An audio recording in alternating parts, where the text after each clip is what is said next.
The House of Representatives has voted to impeach the President of the United States for only the third time in American history. Donald J. Trump is charged with abusing his power and obstructing Congress. Now the Senate must decide whether they will convict him and remove him from power. A lot has happened to get us to this point. Let's look back at how it all began. By now, you know the story. President Trump freezes military aid to Ukraine. In July, he speaks with the Ukrainian president by phone and asks him to investigate a political rival, Joe Biden. Shortly after, the Inspector General of the intelligence community, Michael Atkinson, receives a whistleblower complaint. It alleges President Trump pressured Ukraine to interfere in the 2020 election, and the White House tried to cover it up.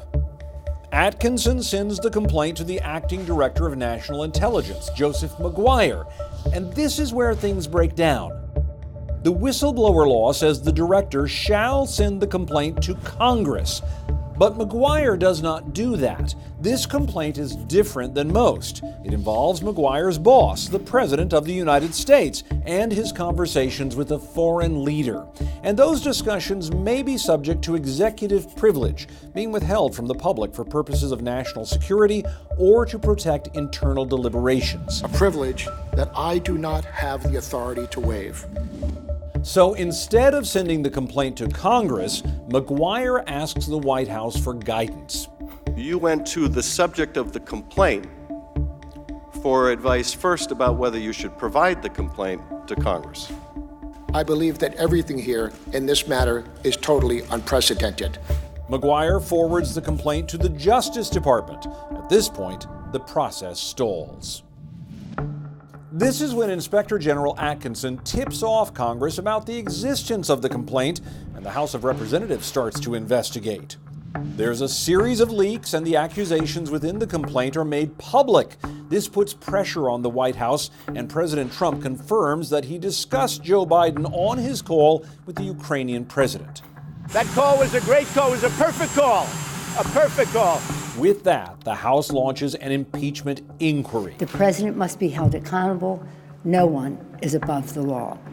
The next day, the White House declassifies a rough transcript of the call, and the whistleblower complaint is sent to Congress. House Democrats begin to subpoena employees of the executive branch, threatening contempt citations if they don't show up. The White House pushes back, saying the entire process is unconstitutional and violates the president's right to due process. The resolution is adopted without objection. The motion to reconsider is laid upon the table.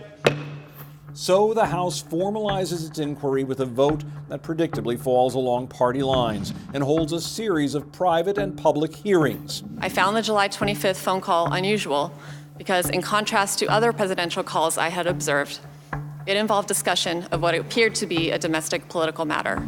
I had concerns, and it was my duty to report. Was there a quid pro quo?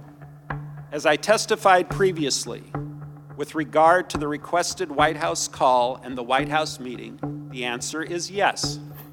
Everyone was in the loop.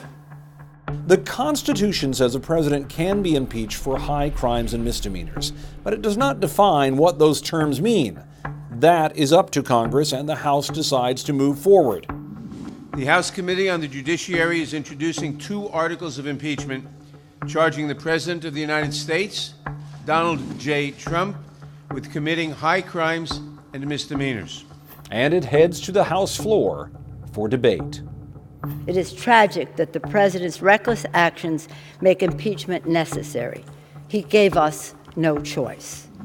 In an historic vote, the House of Representatives charges President Trump with abusing his power and obstructing Congress. Now it moves to the Senate for a trial where a 2/3 majority would be needed to convict him and remove him from office. In the meantime, President Trump is up for re-election in 2020, which means Democrats and Republicans must strike an awkward balance between pursuing their constitutional duties and protecting their political careers.